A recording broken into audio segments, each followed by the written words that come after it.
Hello friends, आपको welcome करता हूँ हमारे चैनल पर। तो फ्रेंड्स, आपने अगर हमारा चैनल सब्सक्राइब नहीं किया हुआ तो प्लीज़ इस चैनल को सब्सक्राइब कर लीजिए। तो फ्रेंड्स, मैं आपको इस वीडियो में सिखाऊंगा कि अपने मोबाइल से, एंड्रॉयड फ़ोन से अपने यूट्यूब चैनल का थंबनेल कैसे बदल सकते हैं। तो फ्रेंड्स, सबसे पहले आपने यहाँ से एक एप्लीकेशन डाउनलोड कर लेनी है, यूट्यूब क्रिएटर स्टूडियो। इसको डाउनलोड करने के बाद सिंपली इसे ओपन करें और ओपन होने के बाद यहाँ जाएं और यहाँ वीडियोस पर आएँ। तो फ्रेंड्स, यहाँ वीडियो आएंगी। अब यहाँ पे इसमें से कोई सी भी वीडियोस पर क्लिक करें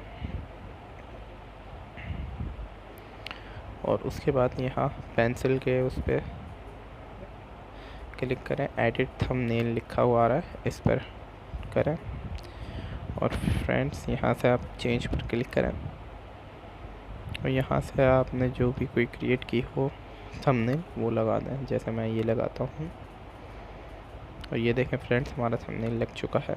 इसे मैं यहाँ से सेव कर देता हूँ।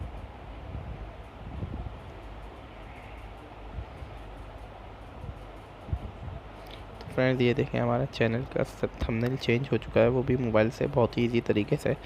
तो फ्रेंड्स, अगर आपने हमारे चैनल सब्सक्राइब नहीं किया हुआ तो सब्सक्राइब करें, लाइक करें और कोई भी बात पूछनी हो तो कमेंट में मुझसे पूछें। थैंक्स।